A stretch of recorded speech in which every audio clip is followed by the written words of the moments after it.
The critical question being posed regularly is that why are Zambians unhappy? Why are Zambians annoyed? Zambians are generally angry today, more than ever before in the history of this country. And the quick explanation is that the high levels of injustice, the high levels of iniquity, and the apparent lack of peace in our country today is a critical issue. It's a driving force behind the anger and the frustration of our masses with the Zambian politics. The danger in this is that the masses are becoming cynical.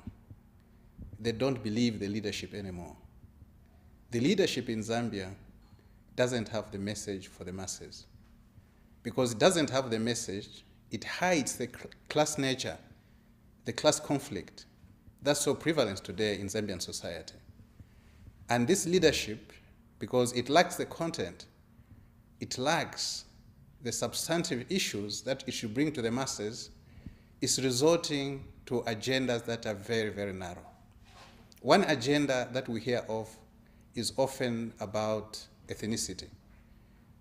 The issue of tribalism is political. It is being caused by politicians that don't have a proper agenda for this country. The issue of religion, in some cases aspects of Satanism, keeps on resurfacing. The issue of who is Zambian and who is not Zambian keeps on coming up all the time whenever a leader emerges. And we have issues of race that have been thrown out there. These issues are very divisive. And of late we hear of issues of sexual orientation.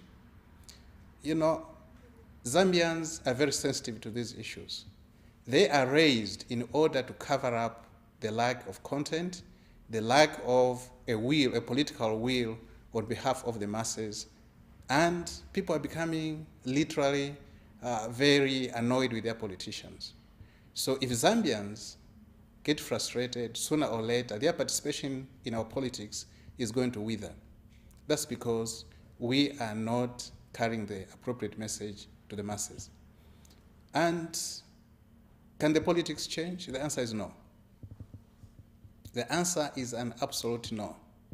The system of petty bourgeois capitalism that we have today in Zambia is designed in such a way that they can't tell the truth. They can't talk of this system being exploitative.